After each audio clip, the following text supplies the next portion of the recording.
Selanjutnya Pak Hendrik. Terima kasih pimpinan, Pak Dirut PLN dan jajarannya yang saya hormati, Pak Dirut ID Food dan jajarannya, Dirut Reindo dan jajaran yang saya hormati, teman-teman anggota Komisi 6 yang saya hormati. Assalamualaikum warahmatullahi wabarakatuh, salam sejahtera untuk kita semua. Yang pertama untuk Dirut PLN, Pak.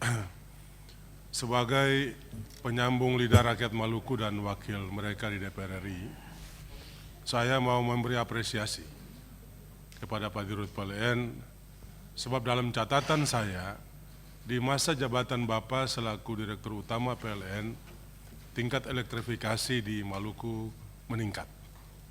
Saya kira itu sesuai dengan apa yang saya perjuangkan juga di Komisi 6 ketika memberi persetujuan terkait usulan PMN di tahun-tahun yang lalu.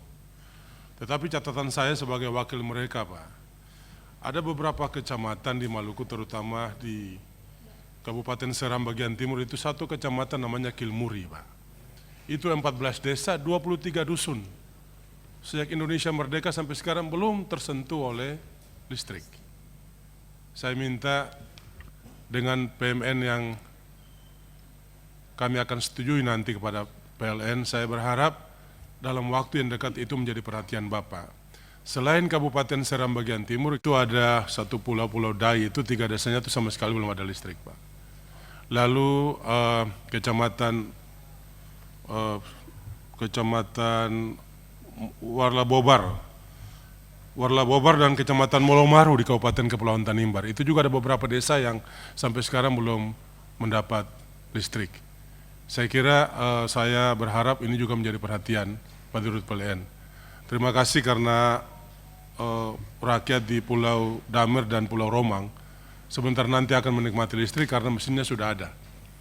Saya rasa ini catatan saya dan saya merasa ini wajib untuk saya sampaikan ke Bapak, dan saya tadi mencatat bahwa Bapak menyampaikan di tahun 2025 itu diperkirakan 100% desa di Indonesia, itu berarti juga di Maluku, telah dialiri oleh listrik.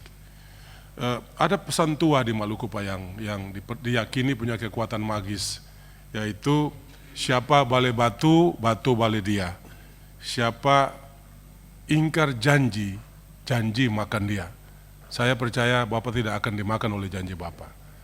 Jika saya dalam posisi sebagai Menteri BUMN, saya justru akan berpikir untuk tetap melanjutkan Bapak sebagai Direktur PLN, karena sebagai wakil Maluku kami merasakan itu. Ada peningkatan elektrifikasi yang signifikan. Saya rasa itu dari saya untuk PLN, Pak. Yang kedua untuk Reindo, Reindo ini menarik sekali nih, Pak. Jadi Reindo ini catatan saya jumlah investasinya meskipun kecil tapi meningkat 2,94%, nilai investasi, jumlah aset, maksud saya jumlah aset ya. Lalu nilai investasi juga meningkat 1,36%, jumlah ekuitas juga meningkat 3,70%. RBC di kuartal kedua tahun 2023 bulan Juni itu 132,30%.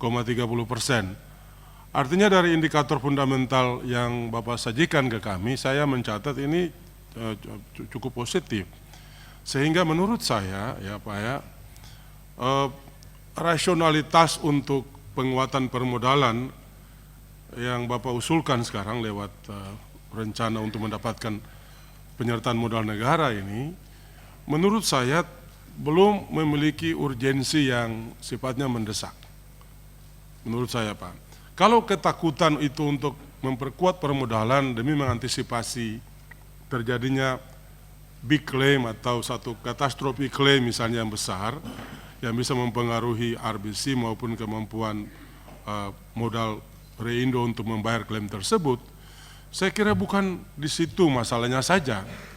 Tapi menurut saya justru kehati-hatian dan kecermatan underwriting dalam mengakseptasi bisnis asuransi yang ditempatkan ke perusahaan Bapak itu justru merupakan faktor yang menentukan sebenarnya.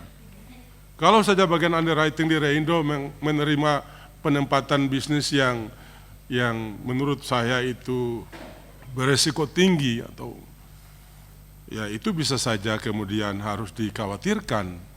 Tapi kalau bagian underwriting perusahaan Reindo itu selektif dalam akseptasi resiko yang ditempatkan di Reindo, saya kira kekhawatiran tentang akan terjadi kemungkinan terjadi satu klaim besar itu bisa dihindari, karena kita tahu asuransi ini kan adalah bisnis pengalihan risiko. Ini kan risk transfer mechanism yang Bapak jalankan, dan karena itu saya percaya kalau Reindo sampai hari ini masih tetap ada sebagaimana adanya di usia 60 tahun dan menguasai 27% pangsa pasar reasuransi Indonesia, maka tidak ada alasan yang mendesak sekali untuk minta negara melakukan injeksi kapital sebesar 1 triliun atau berapapun jumlah buat Reindo. Bagi saya ini uang rakyat ini lebih penting kalau dipakai untuk diberikan ke PLN untuk peningkatan elektrifikasi, bukan kepada Reindo. Karena ya faktor-faktor fundamental yang saudara paparkan di Komisi 6 justru menunjukkan Reindo dalam keadaan oke-oke saja kok. Kita tidak harus terlalu juga dibuat scary atau takut dan khawatir yang tidak rasional. Bagi saya yang menentukan itu adalah selektif akseptasi bisnis yang dilakukan oleh bagian underwriting di Reindo, sehingga risiko yang ditempatkan, risiko yang dapat dikalkulasikan tidak berpotensi menjadi satu risiko yang nanti akan terjadi klaim yang besar yang akan mempengaruhi portfolio dari Reindo. Saya kira itu catatan saya, Pak Pimpinan. Terima kasih. Wassalamualaikum warahmatullahi wabarakatuh.